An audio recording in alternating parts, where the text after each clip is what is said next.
Okay, so what I got here is some nursing tips and advice for student nurses in the first semester. And particularly, I'm talking about fundamentals and health assessment.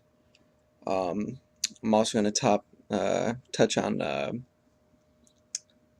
going to be touching on the fact about family life and pretty much how all other parts of your life, depending on where you are at in your personal life, could be affected.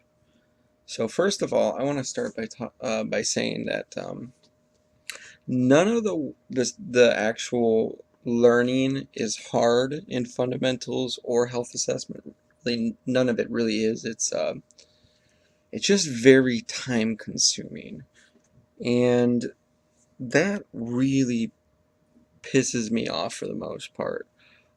Just because it's just a cram jam session, and all you're doing is studying. I mean, it's not like you're really like learning, like, as far as like science goes, you're not like learning about molecules and atoms, and no, you're just kind of learning these really routine things. And it's like I said, none of it's really hard, but it does drain you because it's just you're memorizing um, constant vocabulary words. And I mean, actually, not really even vocabulary words. I mean, a lot of them are just like, for instance, in health assessment, you'd have like the SOS test or Bloomberg's test or the Allen's test. A lot of them are just, somebody's name on some stupid test. But, anyways, that's what you have to remember. A lot of it's just stupid stuff like that. Um, Fundamentals, I mean, I wish we could have read the actual fundamentals book. But because we literally had no time, and health assessment really did consume and suck up the majority of the time for studying, we just went over PowerPoints pretty much. And I mean, that's really just a waste of freaking time. Like, as far as learning goes, um, just because you're not really learning, you're just learning really simple things. But in order to actually like receive and retain this information, you have to read the actual fundamentals book. I mean, like, because it's actually a great book if you get a chance to sit down and read it. But it's a cram jam session, and we just don't have time for that. But health assessment, wonderful book as well.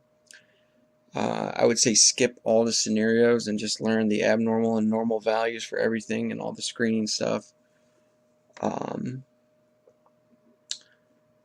just because, well, once again, you don't have that much time. Now, when I'm saying you don't have that much time, what I'm talking about is, like, for instance, me.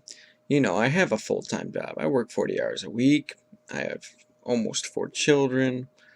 I, uh, I have literally all my time is either dedicated to work or school, and any chance I get, I will go see my kids. So this is where the family part comes in. You're not going to get a whole lot of time to see your family as much as you want to. I mean, if you especially like have a huge family like I do, and you want to go see your cousins and your aunts and your uncles and your brothers and sisters and all the kids' parties and everything, you can just go ahead and throw that out the window because you're not going to have any time for that. I mean, and once again, has to do with the personality type. I'm type A, hardcore, and so I have to get the highest A's. I just have to. That's just who I am, and because of that, I do spend a lot of time studying. But there's just so many things that are just so wrong. I mean, it's kind of like a hypocritical learning session, really, because you're learning about health promotion, preventative health, and all this other crap or whatever you want to call it. And at the same time, you're sitting there, 9, 10, half a day, just hours of just sitting somewhere. And like, if you're a good student, and I mean like a good student really wants to learn, you're sitting there for hours just reading, falling asleep, back up, reading again, probably developing blood clots. One thing they should teach you is they should teach you to take an aspirin every day and probably a multivitamin every day. I would recommend 30 to 60 minutes of some kind of workout a day, just because, I believe that that would take off a lot of stress, and not just that, make you feel healthier through the program. I gained, and see, that was a problem for me because I love working out. Love working out. Been a big gym rat pretty much my whole life, ever since I was in football and stuff. But um, I gained 25 pounds in this first semester of nursing school. 25 pounds, just, that alone is depressing, then, so there's a lot of sacrifice in this program, it's, like I said, none of the actual program, as far as learning goes, is really hard. None of that's really hard. It's all really easy stuff to retain, which is why you can do 3 to 5 tests in 1 week, is because it's just, it's just, you remember crap for a couple minutes, then you forget about it. Luckily for me, I already work in the emergency room as an emergency department tech, and so I actually get to see all these Allen tests and the SOS test and the Bloomberg's test and all these. I actually see these things occur with certain doctors. Some of the old school doctors still do them, but for a lot of people, I'm imagining that it's just in and out of their head just for that test. And another thing, speaking while we're on the subject of tests, uh, these nursing program tests are just absolutely absurd. I've taken probably 6 years of college already, and almost 200 credits, I want to say, in college courses. And I mean, I'm talking about the hardcore science courses, stuff like that, and their tests don't even compare to these nursing tests, because these nursing tests, the problem with them is they're extremely subjective, and at the same time I've noticed the nurses aren't it's not like they went to school to be a teacher and then a nurse, so they could actually learn the style of teaching and how to teach. It's more like they worked in the field for a long time, but which doesn't make for a good teacher. They might be extremely knowledgeable, but they're not good teachers. They don't know how to present well. And so the tests are highly subjective. It's whatever the teacher wants it to be, really. And the teacher will pull in, for our teachers, I'm not going to obviously give out names or schools or whatever, but our teacher is just, basically, here's what the final exam was for health assessment. You could,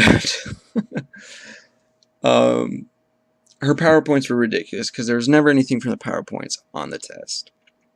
So you had to read the book, which I did. I read the book front to back twice. Okay?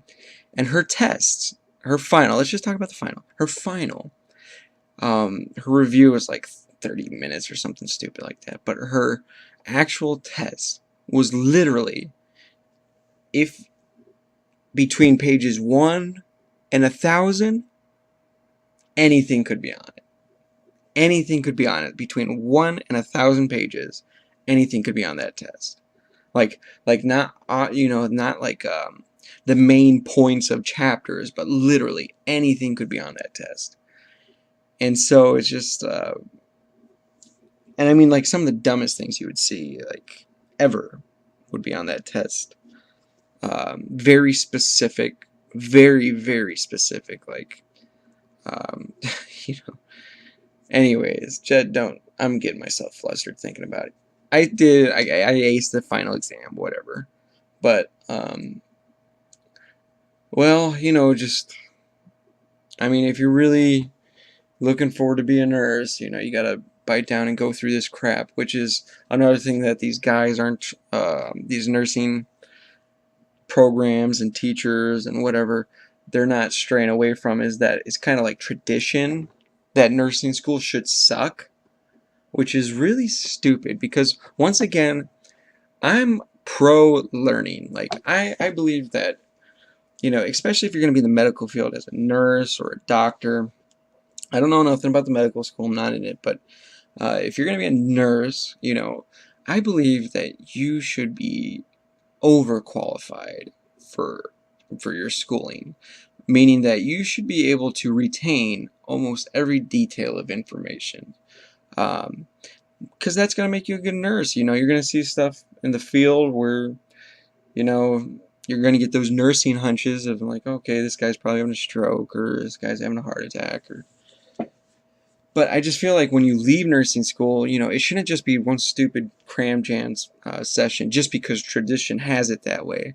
It should be, you're well-rounded, you understand every detail of all chapters, basically, just so that when you go back and you're thinking about things, that you understand why these are occurring, why these symptoms and signs are occurring, like how's it all come together, basically.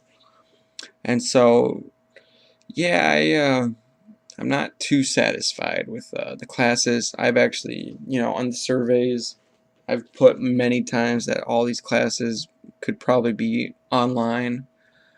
Even the labs really like, okay, I mean, yeah, I guess you should go in for the labs, but I think the labs are just, they could cut down like 2 hours out of it and just teach you exactly what you need to know, and you could be on your day.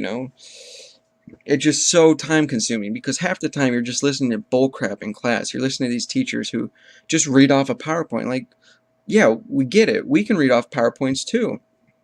Like, how is that teaching us? So these are just some of the things I came across, and I'm like, and one teacher, like I said, the health assessment teacher, none of the stuff from the PowerPoints were even on the test. Absolutely absurd.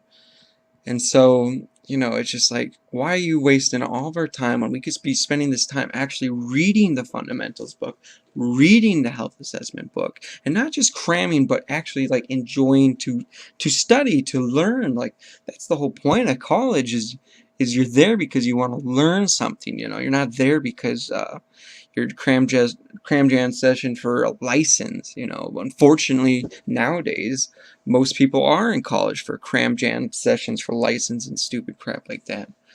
But you know what? Whatever.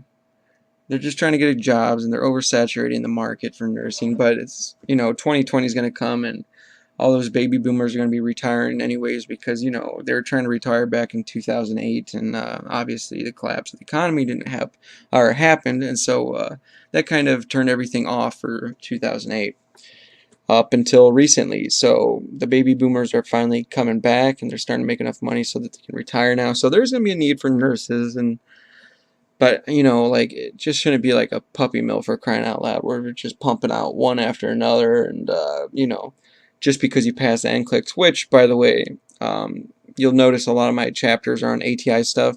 I really didn't read the ATI books at all for the first semester. In fact, I didn't even touch any of the books. I just started doing them over the summer because we took these proctored ATI tests, national tests, and, well, their test questions are what I think the NCLEX is going to be the majority of, like.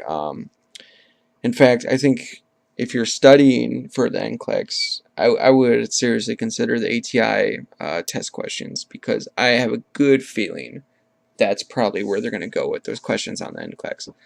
And you may or may not know, but tiers 0 through, I don't know what the tiers go up to, but 3 is what I got, a tier 3 on my first fundamentals proctored ATI module, which is really good, considering that I never even looked at it.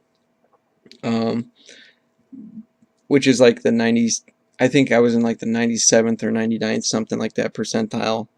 I had a really good score for that. But once again, I have ER experience, and I've been an EMT for a long time, so I know a lot of it already. But the majority of the class got a tier 2. A good portion actually have even got a tier 1. And then I don't even want to know who got a tier 0. Probably not coming back next semester. But and so, yeah, and then I don't know. I mean, I think ATI is a good way to go. In fact, that's why I'm doing these ATI chapters, is because I believe that reading them, especially through the summer since we have a break, I'm going to read probably almost all of them, mainly Adult 1, Adult 2. I'm going to read all those just because I think ATI is what you want to study when it comes to the actual NCLEX and stuff. And so, once again, I think all the classes could be done online for the nursing program. I really wish they were, because this, they need to change the tradition. And stop wasting students' time. Not just that, it puts students at risk. Waking up early in the morning where they're tired and they're driving all the way out to their college, or if they're on campus, then they're stressed out all the time because they got to wake up and get to class, and just a bunch of malarkey. Like I saw one clinical group that the clinical instructor was making them line up in a line. It's like, are you kidding me? Half of us are freaking grown adults with several college degrees and kids. Like, what? Who do you think we are? Do you think we're stupid? Do you think like that we just don't understand anything? Like, I don't know, whatever. But these are just some things I've seen. I mean, unfortunately, I haven't noticed much logic in the nursing course yet. The RN program, it's just, and I think it might be more enjoyable. Well, no, so far, actually, all the kids I talk to, and I call them kids because, they're 6, 7 years younger than me. But I talked to them all, and no, I don't think anybody's enjoyed any part of nursing program so far, which is really sad to say. So for all your future nursing students, I really hope you're in it for the right reasons. Like me personally, I never wanted to be a nurse. Nope, I'm gonna say it right now. Never wanted to be a nurse. Now, when I remember reading the fundamentals book, I did read the first several chapters because I didn't know what the test was going to be on. But I did read the first several chapters, and there is a part in there about Florence Nightingale, and she believed that God had a calling on her life to go do this work. And the more and more I think it, the more, because I've been in the medical field probably 8, 9 years now, almost 9, and oh, I've definitely 8, 9, yeah, I think 8 years actually. I don't know. It's been a long time. That's how long. But Florence Nightingale, I think she had it right. I think in order to do this kind of work, to be around sick and dying people all the time, I think you have to have a calling from God. I just don't think you wake up one day and like, a lot of people are coming to these classes for, they want the money. It's because it's one of those jobs that, might not go away for a long time. Until I get my license, you'll see about that, but that's another story. And so I think it's just, you gotta have like a calling, otherwise you're just gonna be one of those jerk burnout nurses, that shouldn't be in the field anymore, and you will get burned out. I'm telling you right now, you will get burned out. Okay, it doesn't take long to get burned out. Being a nurse, being a CNA, being an ED technician, being, wherever you work in the medical field, like you get calloused. And that's something we all have to be aware of when we're in the medical field, that we should not be getting calloused. That we need to keep check on ourselves and make sure that we, well, basically, do unto others as you do unto yourself. Pretty much, that sums it up. So don't get calloused. Have a big heart, because you're gonna need it. I love my patients, always have. I've learned a lot from them.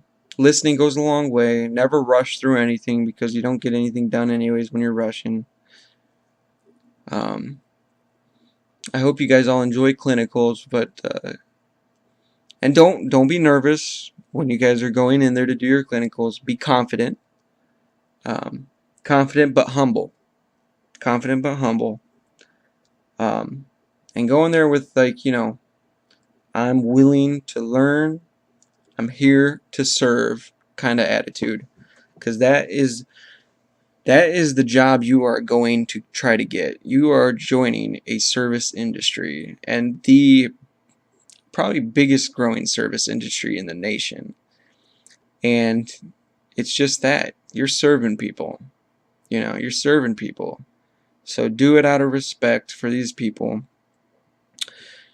Just remember, you never know where they're coming from. You haven't been in their shoes. Be open-minded when you come about taking care of people. And don't do it just for the money. It's just, don't do it just for the money. There's people's lives that are at stake here. Don't do it just for the money. So like I said, take some aspirin, work out if you can. And for those young students who don't have a job, nursing school should be nothing for you. If I didn't have a job, kids, and a full-time, and a what's that called? If I didn't have a job, kids, and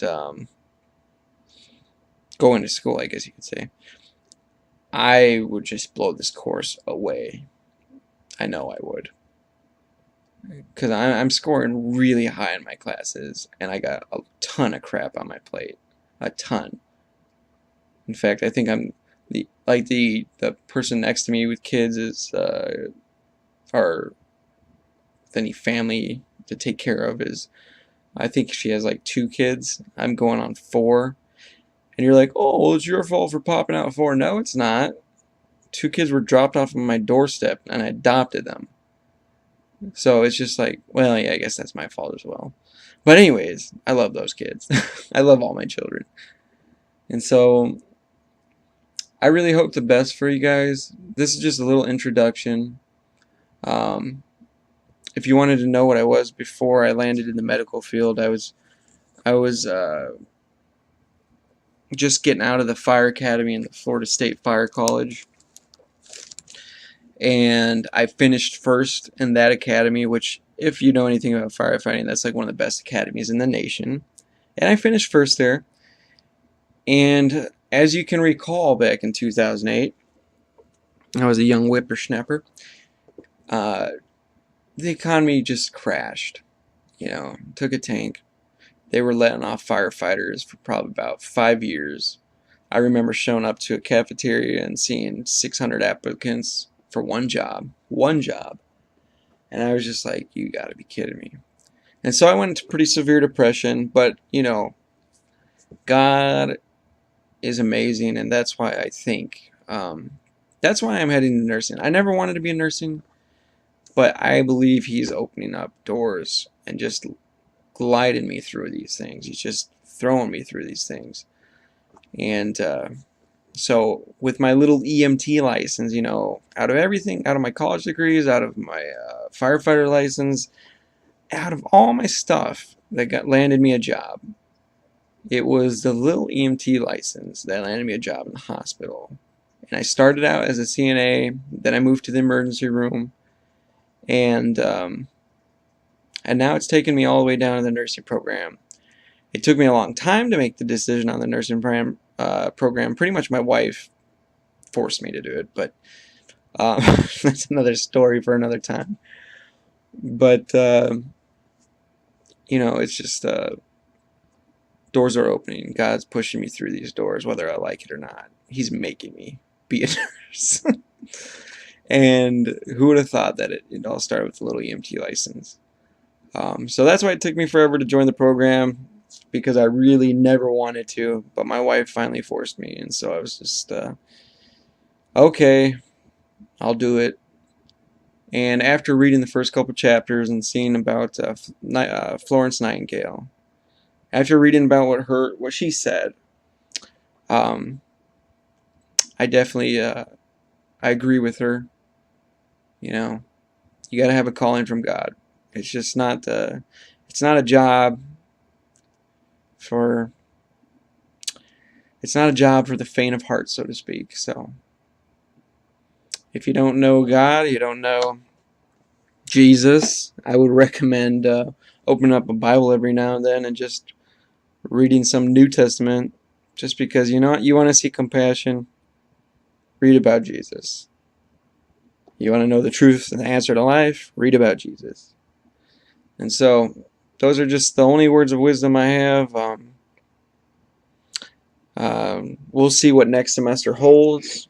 I hope all these ATI things that I put up here, if you don't have the books and all that stuff, at least you'll get like a whiff of what these questions are going to be like, and the answers as well. And so I really do. I hope you enjoy. I hope the very best for you in your program. I hope you have great teachers and instructors. I hope your clinical experiences are wonderful. Keep it real. Be humble. Be confident. And enjoy every second.